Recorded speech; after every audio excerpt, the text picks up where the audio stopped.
I don't want to be strong like man who look pretty. I want to be strong like bitch that fight bears in the forest. Welcome to another episode of Bitch vs. Bear with your hosts, Amber, Me. and me, Sydney, co-owners of Shieldman Training Co. This is a show where we bitch, laugh, and chat about all things fitness and wellness related to women in the LGBTQIA plus community. Woohoo! Woohoo! That should be our tagline. Woohoo. Woohoo! That's your signature intro. It is my signature intro. I get very excited that I'm here. That's great. Yeah. I'm excited you're here. Gracie's, she was excited. She's napping. Yeah. It's a chilly morning. She's enjoying it. It is. Yeah. Because it's October. When this comes out, at least. Yeah. It does feel like October. It is very October out there. It's a good day to do this. Yeah. Okay, so it's October, and this month we are exploring listener-submitted topics. Woo-hoo. We got a lot of great ideas, and only 4 weeks in October. Yes. So the ideas we don't get to in this month, we'll definitely explore and use in the future. Oh, yeah. I mean, I wish October could be like 6 weeks. Like just October. Just It's my favorite month. It's a good month. So for the first week, we are taking a look at setting boundaries. We've talked about this here and there before, but we're taking a deeper dive today. Yeah. I know that we glance over it of like how it's an important step to take. Yeah. Or like some strategies for setting boundaries. But I'm excited to actually dive into this because I think we could all use it, especially with, the infamous time that is approaching. No. So, okay. I think it's a pretty deep dive. Yeah, 3 pages of notes here. Yeah, it's a pretty deep dive. We understand that there can be some confusion about what setting boundaries actually means. So let's first kind of like define what setting boundaries looks like or is. Yes. Yes. Setting boundaries refers to establishing clear and firm limits, rules, or guidelines that define acceptable behavior, actions, or expectations in various contexts, such as personal relationships, professional environments, or social interactions. Mm-hmm. It's like the invisible fence that defines where you end and where others begin. I love that. I love that analogy. Very clear. Like, yes. You can picture that of like, oh, yeah, I get that. It's boundary. Yeah. There are guidelines and limits we set to protect our physical, emotional, and mental well-being. Without boundaries, we can easily find ourselves overwhelmed, stressed, or feeling like we're constantly giving too much of ourselves. I know. I was struggling when I was thinking about this episode because I'm like, people sometimes feel like I think they get caught up in like setting boundaries. And I'm like, it's not that you can just avoid doing things you don't want to do. Right. That's not what it is. That's not what it is. But I think, especially like on social media, there's a lot of that of like, if you just don't want to do it, that's setting your boundary. And I'm like, yeah, there are going to be things that you have to do that you don't want to do. Like, it's just part of life. Yeah. Nobody likes going to funerals, but like, you still have to. That's a social obligation. I just think that there needs to be a little bit more context of like what actually is setting a boundary and what is just like being lazy. Yeah, that's true. So yeah, exactly. I think I like the invisible fence idea because I think it is really about setting that boundary to take care of your well-being. And I think part of that is going to work. Meeting at least some social obligations. Like, yeah, we're not going to love everything we have to do, but it's just part of living our life. And yeah, you can still set boundaries and do those things. And it's also like, or do those things and set boundaries. I talk about type 2 fun. Yes. And in the moment, we might not be able to recognize when something is going to be challenging or enjoyable for us that actually is also beneficial for us. So a lot of times that comes with reflection. And so if you just say no and be like, I'm setting a boundary and I'm not ever going to do this thing that makes me feel uncomfortable, it's like, well, that isn't going to challenge you. And you might actually learn and benefit from that scenario if you actually do it, but Yeah. and then reflect back on it. So it's like, don't just say no to everything that you don't want to do. That's not Right. boundary setting. No, that's avoidance. Yeah, it's another great term. It's avoidance. Yeah, yeah. I think putting ourselves in uncomfortable and new situations is definitely how we learn and grow as Yeah, human beings. cool. Well, Okay. now we know what boundaries Okay. setting actually is. Yes. So, okay. So now you might be thinking, this sounds hard. Like, why would I do this? It sounds very complicated. Um, but it's super important. And setting maintain boundaries is crucial for a number of reasons. First, our favorite, self-care. Boundaries allow us to prioritize self-care and avoid burnout. They give us the space and time we need to recharge. Ooh, yeah, I love recharging. right? It's I so like good. to think of myself as a reusable battery now. Sometimes you just have to go in the docking station. It's better for the environment if we use reusable batteries instead of like throwaway batteries. Great. Well, an episode later this month will be right on point. Great. Uh, it also is crucial for maintaining healthy relationships. Like, What? yeah, boundaries are the foundation of most healthy relationships. They ensure that both parties feel respected and heard, which I think Mm, is something that is easy to kind of gloss over of like, yeah. you need to feel validated in like your feelings. Like, what? Yeah, right. Yeah, I think being heard a lot of times is the most important thing, and people often forget that. Like a lot of Mhm. times, I'm just like, if you just sit and listen, like sometimes they don't want you to solve the problem; they just want you to listen to how they're feeling Yeah. and be like, "Oh, cool, thanks for sharing that," and then you can move on. Right. And, like we just talked about, boundary setting is important for personal growth. Some setting boundaries can help us grow as individuals. It forces us to define our values and what we're willing to accept in our lives. Mm, Yeah, I like that one. I like that one too. Okay, so boundaries can I Yep. like this manifest in various ways. Here are some of the common types of boundaries and examples and kind of like what they might sound like coming out of you. Mhm. Like if you were to be setting these boundaries. I like examples. Oh, yeah. I mean examples are great. Yeah. Physical boundaries. These involve personal space and touch, privacy in your own body. I prefer not to hug people I don't know. Amber purposefully made this one mine because I like to tell people I have a big bubble.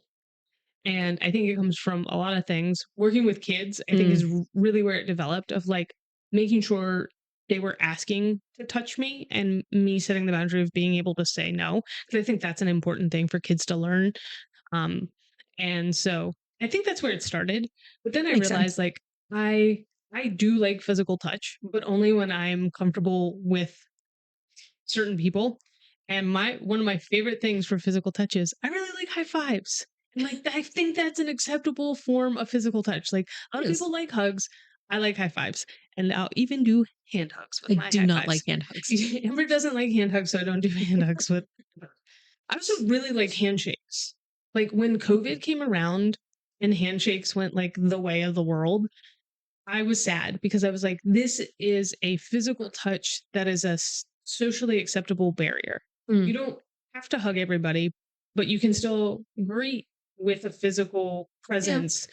And you can be like, okay, we're starting this connection, but it doesn't have to go further than that. And that's fair. yeah. So when handshakes were like, oh, we're not shaking hands anymore, I'm like, I don't know what to do with my hands. Like, what do I do now? Funny story. When I met Sydney, it's 7.5 years ago, I however have long it was. I have no idea. Uh, she, of course, did not like hugs and instilled that in me from the very beginning. So now No, I ever won't hug it's me, very weird. but now I'm okay with it because we're close.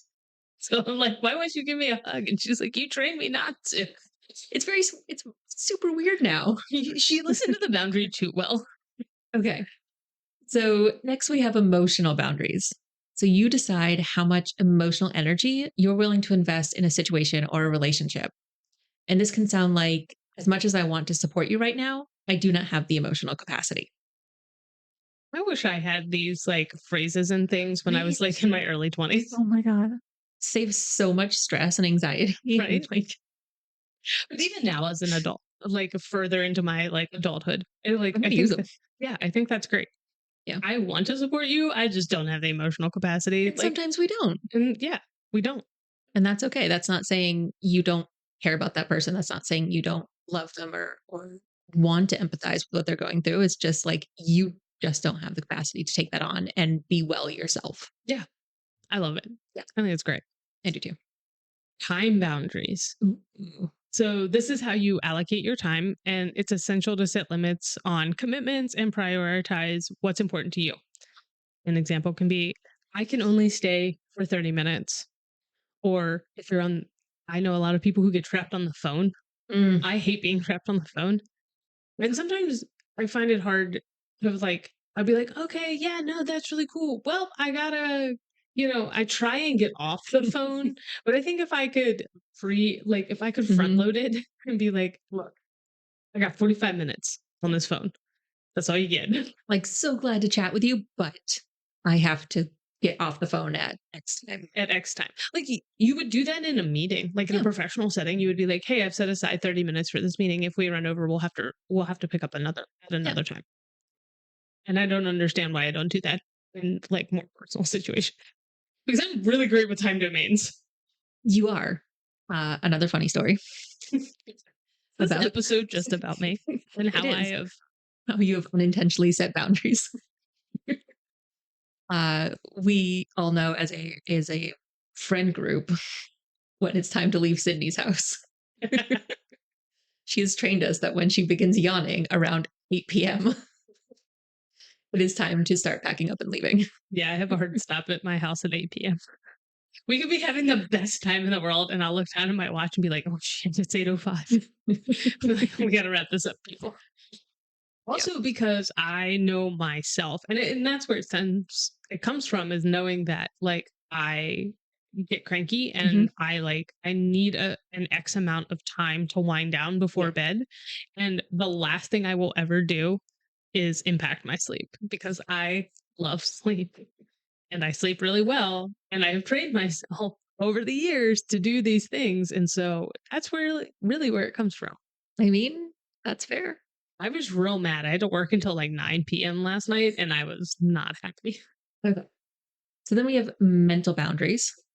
This is the freedom to have your own thoughts, values, and opinions. It can sound like, I respect your perspective, although I do not agree. Ooh, Right? Isn't that nice? I respect your perspective because we hear very often you're entitled to your opinion, Right. which is very confrontational. It is. And it's like, how dare you? Of course I'm entitled to my own opinion. Like, yeah. Like, And you then- don't give me that right. Yeah, you don't give me that right. This is I can see this diffusing a situation rather than escalating it. Yeah. And it can be a standalone sentence. Yeah. I respect what you're saying, but I don't agree with it. Period.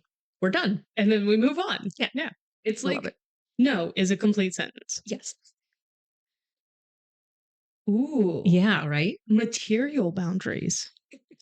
So this can be monetary decisions, giving or lending to others what you do with your personal belongings. Mm-hmm. Examples. Please ask me before borrowing my possessions.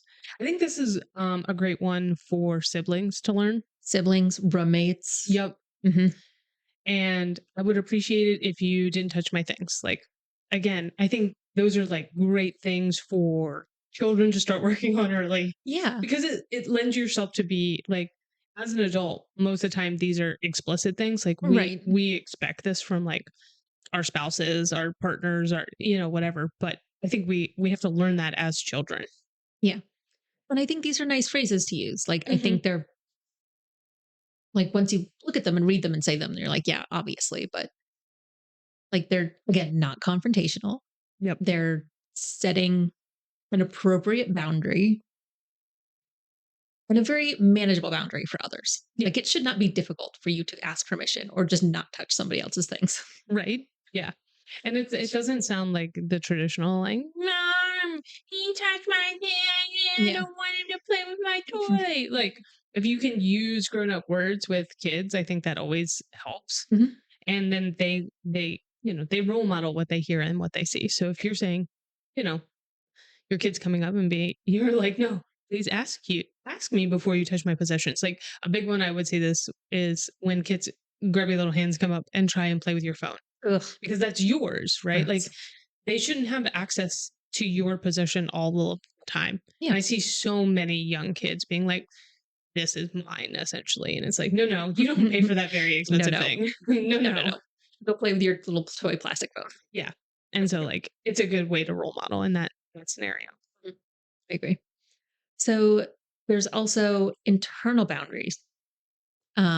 So this can be self-regulation or energy expended on self versus on others.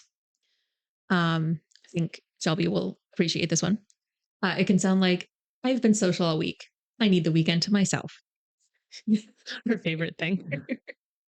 which is very understandable. Yeah.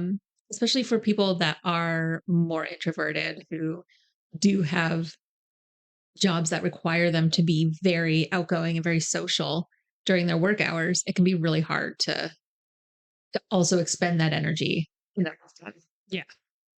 I think it also goes the other way, right? Mhm. Like of people who are working from home who are really social Yeah. and they're like, they need to be able to say like, hey, I've had a lot of alone time and I need to go have contact and like just be in a social setting. And recognizing that about themselves and being able to express that to partner maybe Yeah.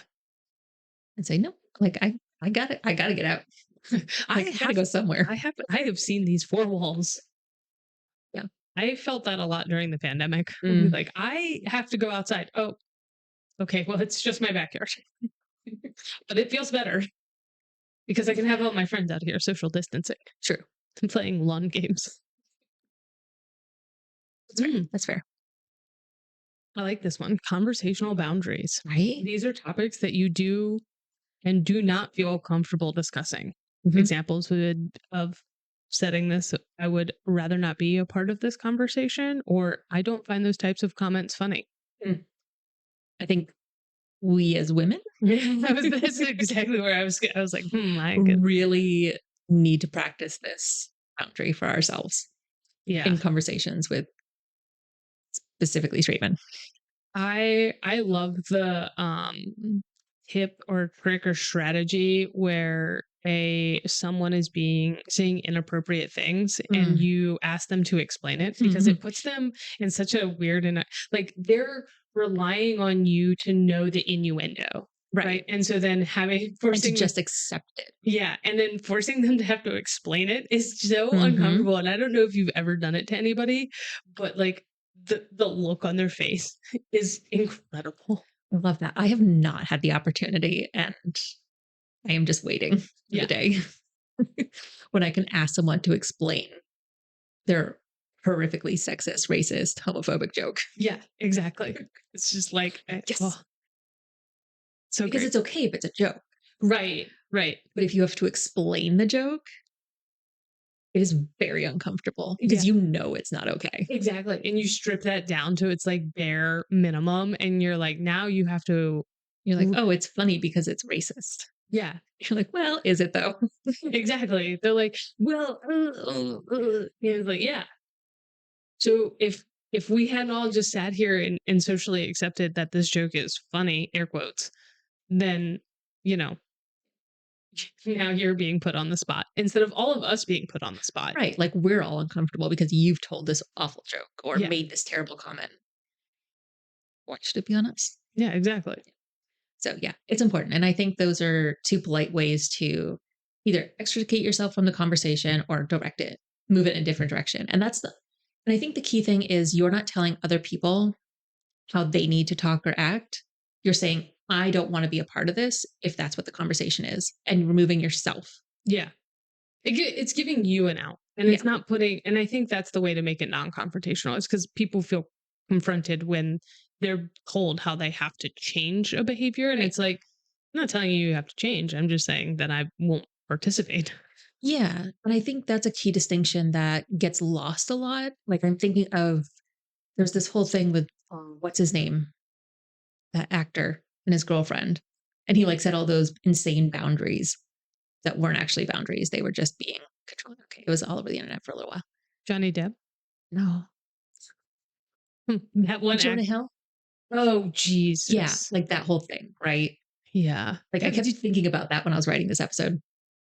Because like the quote unquote boundaries that he set were not about himself. They were about controlling his partner. Mm, And that's not what boundary setting is. It's not about controlling the other person's actions. It's about controlling your environment and like what you allow into it. yeah. I forgot about Jonah Hill. Yeah. Mm. Yeah. That's what I thought about during this. Why didn't anybody Yeah. Anyways. send that in as a topic? I mean, they kind of did. Kind of did. Oh, hey, thanks. Okay. Moving on. Anyways. Okay. So setting boundaries is obviously not always easy. And you will likely face some challenges along the way. And as always, we're going to talk about a few of those challenges. Because that's what we do. We like to identify them so you have control over them. Mhm. I think most people would identify that the thing you feel most often is guilt.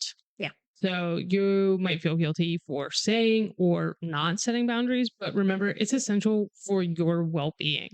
And I think, I don't know, guilt's a strange kind of feeling to have. Mhm. But it's one of those things where you're, it's, it's a good self-reflection piece. It's like, why are you feeling guilty? Like, where is this feeling coming from? And oftentimes that guilt stems from even further, like down the line Yes. in childhood trauma. Um, but like, it's important to identify where that guilt is coming from. Because is it really your own guilt, or has that been something that's been pushed upon you? It's probably something that's been pushed upon you. Yeah, we inherit a lot of things from outside sources as children, and Mhm. guilt is probably one of the biggest ones that we don't talk about I think in next week's episode, we'll be talking a lot about a topic that will pertain to this as well. enough. Yes, we will. So you might also experience pushback. People may not always respect your boundaries, and you might encounter resistance. But you have to stay firm and communicate your needs clearly and consistently. I'll talk about that. And I think the pushback, that's where it gets hard because like people are really trying to break you down. I really want to hug you. Yeah, they really want to. You're having an electric fence and they're running across the electric fence getting zapped trying to engage with you, and you have to like hold firm. It's like this True. dog at the chain link fence who's just like jumping but trying to get over and like get your attention. Mhm. Exactly. I like metaphors like that. Self-doubt. Mm. Ooh, okay. So self-doubt and guilt are different. And I hope people have had experiences where they can recognize that, because I think sometimes they get I hope not. intertwined. Well, I think it's important to recognize like those feelings and be able to like label them. So when Mm. they come to the surface, you're able to identify and then be like, okay, why? And I think a lot of people misinterpret self-doubt and guilt, or they get intertwined together. Yeah. So like you're feeling guilty, so then you start to doubt yourself and your Yeah. decisions. So it's second guessing Yeah. your boundaries. And just, I think it's important to trust yourself and your instincts, which for some people can be really hard because maybe their Yeah. instincts have led them astray in the past. Yes. And it's remember to reflect on those things and be like, what led me here? I used to joke about this actually. I would be like on an outward bound course and I would be instructing, and it would be downpouring and there'd be lightning and there'd be kids like crying, or like Ugh. somebody who's like trying to like steal the food or something. And I'd be like, what choices in my life led me to this moment? Like, how did I put myself in this position? Yeah. A lot of interesting choices led you there. Yeah. But in reflection, those moments taught me a lot about myself. Well, that's good. All right. So setting boundaries can be challenging, but it's definitely doable. And here are some steps to help you get started. Yes. First, visualize and name your limits. Yeah. Right? These were great. I was so excited when I read this. So, the first and most important step to defining your boundary is to make them concrete. Right? It's kind of like your goals. Yeah. I like that. Yeah. So, boundaries are often confusing and abstract because they feel invisible in our daily lives, right? Like they're not a tangible thing. Like you can't actually build, I mean, I guess you could, but you're not actually like building a wall between people. I just have this visual of like a moat being put around your house as like an introvert. Oh, I had the Legos in my mind, Ah, building a little Lego wall. there you go. Or those big Legos like, that you get when like for Oh, little the kids. Duplo. Yeah. Yeah. Anyways, I okay. like how I knew the name of those. I mean, who didn't have Duplos? Anyways, so okay, by visualizing your boundaries, writing them down, whatever you need to do, you can get much more clarity on where you want to draw the line between you and other people. For Sydney's, it's far out there. The line is far away. So I thought this exercise was so cool. I think it's great. So there's this circle exercise. So you draw a large circle. Inside that circle, you write everything that makes you feel safe, comfortable, stress-free. Ooh, Right? I like. Oh, we're Okay. doing homework. Yeah, homework. On the outside of that circle, you write down anything that causes you discomfort, pain, annoyance, or emotional exhaustion. Those outside things are the people or situations that are pushing the limits of your boundaries. Now you can define a boundary will prevent or limit the issues outside your circle in the future. Wow. Yeah. And then I thought that was so cool. and then can you draw a line from the from a person if you make then like thinking of like another circle and it's like the people that make you feel safe and then the people who don't make you feel safe and then draw a line to the triggers from the other outside. I mean, I guess you could if you really want to like expand on this exercise. You're gonna take this That like might be a therapy. yeah, I was like, you're gonna take this to your therapist and be like, I'm gonna need a really big sheet of paper. Just pull in a whiteboard. But I thought that was like for people who need to visualize and have something like tangible in front of them. I thought that was a really interesting way to kind of put it into words onto paper of like, okay, I could see like this circle is my boundary, and I need to figure out how to limit these other things from affecting my well-being. So yeah, so I need to, use this circle and figure out how to limit those things from affecting my safety inside the circle. I really like that. Yeah, I do too. I think that's great. Thought it was fun. So clearly and openly communicate your boundaries. I think this is probably one a lot of people will have a hard Yeah. time with. So now that you've drawn that circle, You just show the paper to them. just carry it around. You're outside the circle. A common mistake in boundary setting is making up your mind about a boundary, but not openly sharing it with the people in your life or in a situation. So you're like, you're encroaching on my boundary, but you don't know that. And then Setting you get everyone up annoyed. for failure. Yeah, right. You're setting everyone up for failure. Then you're annoyed that they're encroaching on your boundary and you get mad at them, but they have no idea why. Yeah. So once you know your boundary, you actually have to communicate it. And then they're going to be less likely to be crossed that way. What? Yeah, amazing. Never would have guessed. Yeah, right. So finally, after you have drawn your circle and clearly displayed your circle, you have to reiterate and uphold your boundaries.